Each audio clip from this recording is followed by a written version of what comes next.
Garp's powerful attack smashed the entire village. People were worried about where the flying battleship would land. Most of the pirates were sent flying in all directions. Garp was shown overflowing with the kind of power no one had seen before. The worried pirates shouted, "Oh no, the battleship is going to kill us." Immediately, Prince Gruss, who can produce clay from his body and manipulate it at will, used his ability to land the Navy ship carefully and avoid further destruction. The pirates furiously looked at their current situation and said, "That bastard Garp. I'll never forgive that old geezer." Garp replied, "You pirates, don't move a single muscle or else there will be more destruction." Garp looks at the scene he caused and thinks he didn't do enough damage. He says, "Looks like I lost my touch. I must have gotten weaker." The pirates were shocked and responded, "You're kidding, right?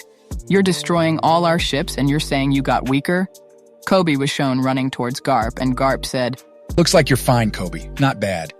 Helmpo cried out saying, "Thank God, Koby. You didn't die. I'm so glad you're alive." Kujaku said, "You surely went a little too wild there, Garp-san." Prince Gruss said, "He really called Koby the future of the Marines. I won't let Koby get ahead of me." Kujaku replied, "Don't talk like that in front of me. Do that somewhere else. You can't deny that they've got a cute and meaningful bond." The scene shifts to somebody shouting, "Koby, Koby." Koby replies, "Tashigi-san, is that you? Wow, even people who aren't a part of SWORD came to save me." Hibari said, "Garp-san, I'm not able to find out how to break Koby's shackles." Koby was shown running with a cannonball in his hands that was chained to his leg. Hibari, who was behind Koby, suddenly got frozen to death. Koby yelled, "No way! Hibari-san!" Garp and Kujaku were shocked and had no idea what happened. Suddenly, Kuzan appears in front of Garp, and Garp furiously says, "Kuzan, what are you doing? Turn Hibari back to normal right now." The pirates screamed, "Way to go, Aokiji, Captain Kuzan. That will teach them a lesson." Aokiji says, "Hey, Koby, you're not going to escape on my watch. I can't let you do that while Teach is away." The scene shifts to a past event. Around 2 years after the fight between Aokiji and Akainu for the position of the next fleet admiral, on a certain island of the New World, a giant was shown frozen completely. Blackbeard says, "No way. Who did this? There's only one person who has the power to do this. Aokiji, there you are. My crew is frozen outside. Undo your freeze right now." Aokiji, sipping a drink, says, "Do you really think I attacked first? You should know about your crew since you're their captain. Also, I'm not in a good mood right now. I'm in pain. And guess who's to blame for my situation?" Aokiji then undoes the freezing, and now Blackbeard's crew is back to normal. Blackbeard laughs and says, "You're quite funny, aren't you, Aokiji?" Aokiji laughs and replies, "You're not bad for a scumbag either." One of the captains says, "I wish there was more booze over here." Drunk Aokiji told what happened between him and Akainu. Aokiji says, Akainu was like, "Things get heated up when colleagues fight." And I said, "It's because you're full of magma, you Dumbo." and laughs. Aokiji then remarks, "As you can see, I am missing a leg because of him, and I need to use my ice to replace the lost leg." Vasco Shot says, "You admirals sure don't mess around, do you? What about Akainu? Did you at least break his arm?" Aokiji replied, "No, but I'm sure his body is full of scars." One of the captains asks Aokiji, "Speaking of scars, do you know anything about the man with a burn scar?" Aokiji responds, "Burn scar? Nope, never heard of it." Another captain remarks, "There are 4 extremely precious red poneglyphs in the entire world. Kaido and Big Mom reportedly each have one of them. Blackbeard claims that out of the other 2, we don't know the whereabouts of one of them, but apparently the other one is with the man who has the burn scar." Aokiji displays his scar and declares, "Maybe it's me." To which Vasco Shot replies, "You idiot, you just got those scars recently, so it can't be you." Another captain adds, "Apparently he can be found on a black ship, and if anyone goes near him, they will be swallowed up by a giant whirlpool.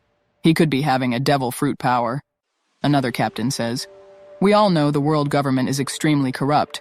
If they have it by any chance, it would practically be impossible for pirates to find the One Piece."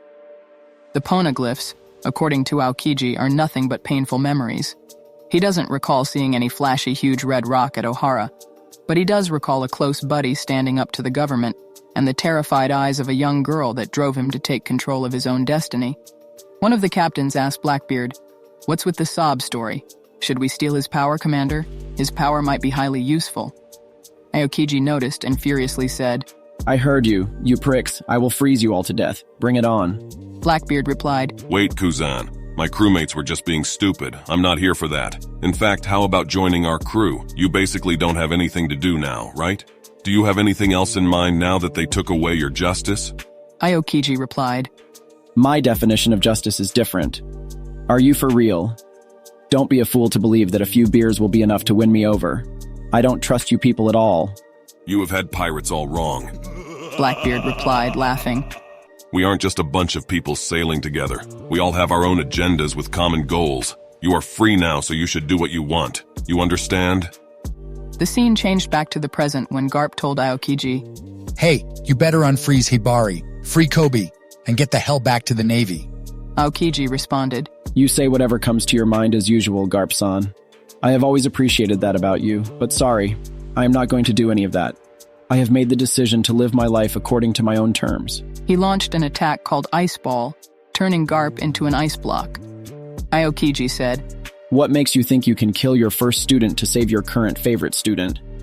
Don't go easy on me, you fool. You were the one who taught me how to live in the now. The pirates were shocked to see Garp break through the ice block. Suddenly, Garp advanced forward, struck Aokiji in the face, and said, Kuzan, those who lost their way, are weak. He unleashed his attack Blue Hole that made Aokiji break into the ground with great force. Aokiji was severely damaged. The scene then changed to the Winter Island in the New World, where Blackbeard appeared exhausted. Law's Polar Tang, the Heart Pirate's submarine, was totally demolished into two halves and appeared to be sinking in the ocean.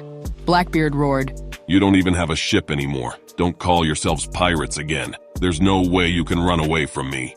Law and Beppo were greatly wounded and lying on the ground. Blackbeard said, Law, the 100 hearts of pirates that you took at Rocky Port are still hiding at the pirate island. I'm sure they'll celebrate if I take your heart to them. Beppo remembered the pills that Chopper gave him in Wano and consumed them. Blackbeard said, Now do you think I should sell or use the op fruit? It was rumored that this fruit can make me immortal. What do you think, Law? Suddenly, Beppo stood up in a gigantic form and growled, Keep your disgusting paws off my Captain Blackbeard, and hit him and his pirates with fists. Blackbeard was surprised and said, Did he get big because of Sulong? No way. There is no full moon. Beppo carried Law and looked to escape from the island through the sea. Law said, We can't abandon our crew, Beppo. You have to go back. I cannot leave them behind. Beppo replied, Trust me, Captain, we can't go back. You gotta believe in them. We have always survived no matter how bad the situation was. No one is going to die, Captain, I promise. We've overcome so many difficult hurdles together, so please don't die on me, Captain. The narrator remarked that on this day, Law's Heart Pirates were defeated at Winter Island. If you like this video, please consider subscribing because it encourages me to keep making more content for you. I'd also love to hear from you about the topics you'd like to see in future videos, so do comment below. Thank you so much and stay safe.